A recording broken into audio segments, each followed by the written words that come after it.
नमस्कार साथियों, कैसे आप सभी।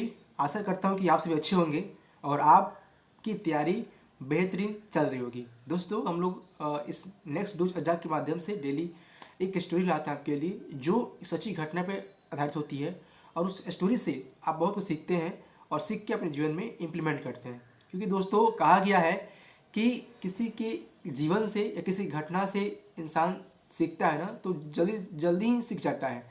अगर वहीं आपको अपने अनुसार सीखना हो, अपने जीवन के अनुभव के द्वारा सीखना हो, तो बहुत टाइम लग जाता है। मतलब it's get a lot of time.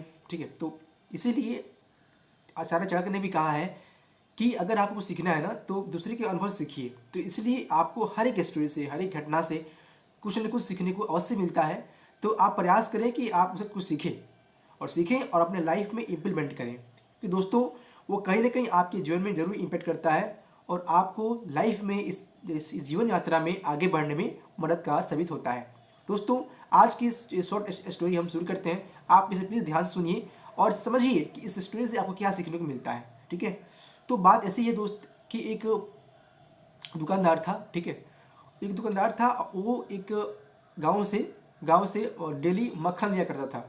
Daily मक्खन दुकानदार लिया करता था और उसे गांव से लेता और अपने दुकान में उसको कुछ कस्टमर को सेल कर देता। ठीक है, डेली का उसका यही रूटीन था। डेली 1 kg मक्खन लेता गांव से और फिर अपने दुकान में लाता और दुकान उसको सेल कर देता। लगातार ऐसा ऐसा लगभग 3-4 महीने से होता चला रहा था। उसको बहुत फ़ायदा हुआ। उसको लगा कि यार इससे बिजनेस में बहुत मुझे फ़ायदा हो रहा है। लेकिन एक दिन उसके मन में बेईमानी समा गई। वो सोचने लगा, दुकानदार सोचने लगा कि यार मैं इस मक्खन को डेली उस गांव से मंगाता हूँ उस व्यक्ति से, लेकिन मैंने आज तक इस मक्खन को नहीं तौला कि मक्खन आखिर हुआ कितना कितना है, मक्खन कितना हो सकता है। तो मैंने इसे तौला नहीं हूँ। तो ऐसा करता हूँ कि आज मैं इस मक्खन को तौल के देखता हूँ। उसके मन में शक हो गया कि कहीं मुझे मक्खन कम तो नहीं दे रहा है, कहीं ये मक्खन कहीं एक जो गांव का आदमी मुझे ला कर देता है, कहीं मुझसे बेईमानी तो नहीं कर रहा है। इसीलिए दोस्त वो क्या किया, मक्खन को तौलने लगा। अगले दिन जब दुकानदार ने मक्खन को तौला, तो वो मक्खन जो है ना, वो 900 ग्राम हुआ। ठीक है, मात्र 900 ग्राम हुआ। अब ये सुनकर दुकानदार को बहुत गुस्सा आया। वो बहुत गुस्सा हुआ और उसने कहा कि अरे यार, ये तो हमें मतलब डेली मुझे धोखा दे रहा है, डेली मुझे 100 ग्राम मक्खन कम दे रहा है। जो ग्राहक, जो मतलब गांव का आदमी था, उसमें बहुत गुस्सा आया दुकानदार को। वो बोला कि डेली मुझे 100 ग्राम मक्खन कम दे रहा है। तो उसने तुरंत जाकर पंचायत में उसकी शिकायत कर दी। अब पंचायत में शिकायत कर दिया उस व्यक्ति के खिलाफ कि ये मेरे साथ धोखा कर रहा है। ठीक है, मुझे 100 ग्राम मक्खन डेली कम दे रहा है। तो अब पंचायत अगले दिन बैठी, पंचायत बैठी, सरपंच भी आया इसमें, और उस आदमी को भी बुलाया गया जो डेली मक्खन उस दुकानदार को लाकर गांव से देता था। उसको वो भी वहाँ पर आया।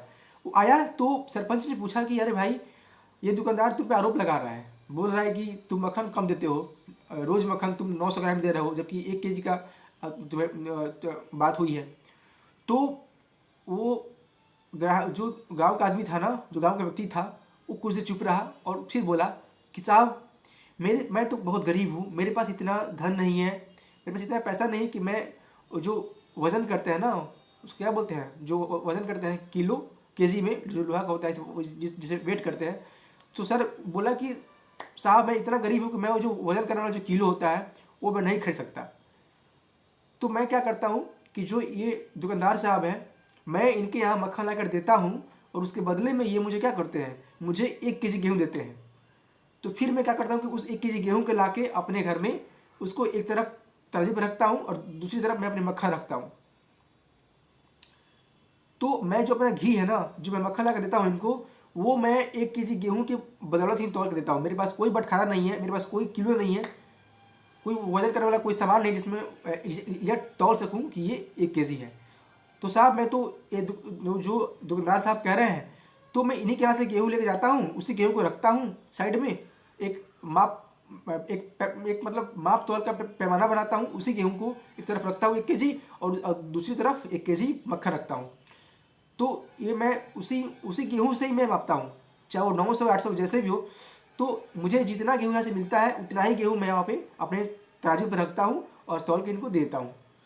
तब जाके बातें सरपंच को समझ में आई और तब सरपंच ने कहा कि अच्छा ये बात है, इसका मतलब तुमने गेहूँ ही 900 ग्राम दिया है, तुमने गेहूँ जो देते हो गाँव के व्यक्ति को, उसको तुम गेहूँ क्या दिए हो, 900 ग्राम दिए हो, इसीलिए वो व्यक्ति भी 900 ग्राम ही मक्खन तुम्हें तोल कर दिया है।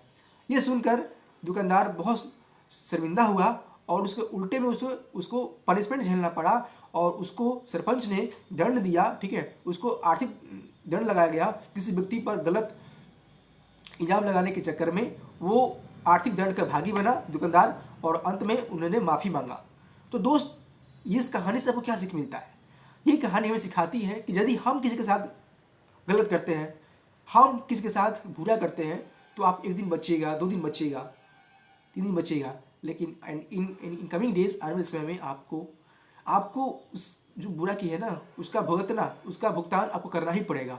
आपने जो बुरे कर्म किए हैं, आपने अगर किसी के साथ धोखा किया है, आपने किसी के साथ पाप किया है, ठीक है, तो वो आपका कर्मिक अकाउंट है, उसको आपको भोगना ही पड़ेगा, ठीक है। और इसलिए कहा था कि अगर किसी के साथ आपने बुरा किया ना, तो आपके साथ भी आने वाले समय में बुरा होगा। इससे दोस्त प्लीज़ आपसे रिक्वेस्ट है कि कभी भी ज़िंदगी में है ना, किसी को भी बेईमानी से कभी ठगने का प्रयास न कीजिए, हमेशा ईमानदारी से रहिए, ठीक है। ईमानदारी, कहा जाता है कि honesty is the best policy, तो आप उसी के सिद्धांत पे काम कीजिए। किसी से बेईमानी नहीं करना, किसी को धोखा नहीं देना, ठीक है। ईमानदारी से अगर प्रभु का जो भी जितना भी मिल रहा है, भगवान के द्वारा जो भी दिया जा रहा है, उसमें खुश रहिए, मस्त रहिए, ठीक है, और ईमानदारी से अपने काम को कीजिए। इस कहानी से हमें सीख मिलता है कि आप किसी के साथ बुरा कीजिएगा तो आपके साथ भी अगले समय बुरा होगा, ठीक है। तो इसीलिए आप सभी से इस कहानी से ये सीख लेनी चाहिए, आप सभी को इस कहानी से सीख लेनी चाहिए कि हमें ज़िंदगी में कभी भी किसी के साथ भी बुरा नहीं करना है, क्योंकि कहा गया है कि कर भला तो हो भला, और कर बुरा तो हो बुरा। तो इसीलिए आप प्लीज़ इस कहानी से सीख लेते हुए अपने जीवन को आगे बढ़ाएं, ठीक है। और मुझे कमेंट करके जरूर बताइए कि कहानी आपको कैसी लगी, ठीक है, और इससे आपको क्या सीख मिला, ठीक है।